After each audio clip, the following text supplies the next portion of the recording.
हर चीज में आपको मोदी जी के हर काम में आप बुराई दिखती है। अब उन्होंने कुछ अच्छा करना चाहा है, देश को सौगात दी है, फिर भी आपको बुराई दिख रही है। इस देश की बुराई नरेंद्र मोदी है। इस देश का भला मोदी जी कर सकते हैं, इस देश का भला कोई और नहीं कर सकता, मोदी जी ही कर सकते हैं। मगर वो काम करें कि अपना इस्तीफा दे दें, इससे ज्यादा देश हित में कुछ नहीं होगा।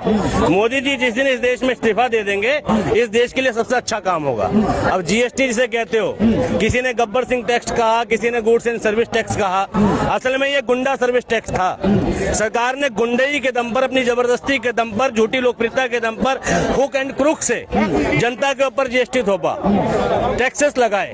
जीएसटी कहने को व्यापारियों के लिए था, लेकिन जीएसटी का खामियाजा इस देश का आम आदमी भर रहा था, क्योंकि व्यापारी को तो रिटर्न आती थी जीएसटी फाइल करने पे, और गुड्स एंड सर्विस टैक्स कौन पे कर रहा था? खरीदार पे कर रहा था। लेकिन अब मोदी जी कह रहे हैं कि जो अब तो फायदा होगा ना। हाँ, इसका ये मतलब था कि ये जो महंगी चीजें थी, ये महंगी थी नहीं, सरकार ने कर रखी थी, और सरकार ने महंगाई कम कर दी।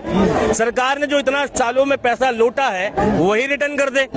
जीएसटी के नाम पर जो जनता की जेब लूटी है वो रिटर्न कर दे, या जितना पैसा कमाया है जीएसटी से सरकार ने टैक्स के माध्यम से, उस टैक्स के पैसे को सरकार जनता के हित में कहाँ लगाएगी वो बता दे। अगर आज कम किया जा सकता है तो पहले भी कम किया जा सकता था। पहले लूट क्यों की, फिर पहले जनता को मूर्ख क्यों बनाया, पहले जीएसटी के फायदे। और दूसरी इसमें शर्म वाली बात यह है कि जब जीएसटी आया था तो रात को 12 बजे आया था और जनता सेलिब्रेट कर रही थी। वो जनता कौन थी?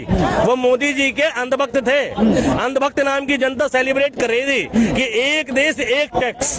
लेकिन जब जीएसटी आया तो पता चला कि पेट्रोल और डीजल जीएसटी के दायरे में आता नहीं।